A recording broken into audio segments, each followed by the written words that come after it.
Кумтур кен жайындагы долбоорлордун ишке ашырылышын жана өндүрүш процесстерин инспекциялоонун алкагында Кыргыз Алтын ачык акционердик коомунун башкармалыгынын төрагасы Кубат Абдраимов Кумтур кен жайындагы алтынды жер астынан казып алуу ишинин жүрүшү менен таанышты.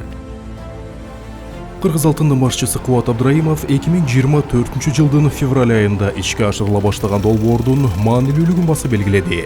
Өткөн жылы компаниянын тоо кенчилери жер астын көзөй 460 метр көзөбөтүүгө жетишишти. Бул жылы дагы 3700 метрге тереңдетүү пландап жатышат.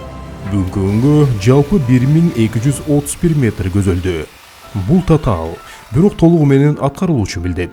Эгер баары план боюнча кетсе, алтынды жер астынан казып алуу долбоорунун алкагындагы алгачкы алтынды ушул жылы ала баштайбыз, деди ал. Кубат Абдраимов ошондой эле бул долбоор экономикалык гана эмес, экологиялык жактан дагы пайдалуу экенин, техника экономикалык жактан долбоор рентабелдүү деп табылганын кошумчалады. Демек, долбоордун ишке ашуусу менен Кумтур Голд компаниянын финансылык жана өндүрүштүк көрсөткүчтөрү жакшырып, республикалык бюджетке салыктык чегерүүлөр да көбөйөт, деди ал.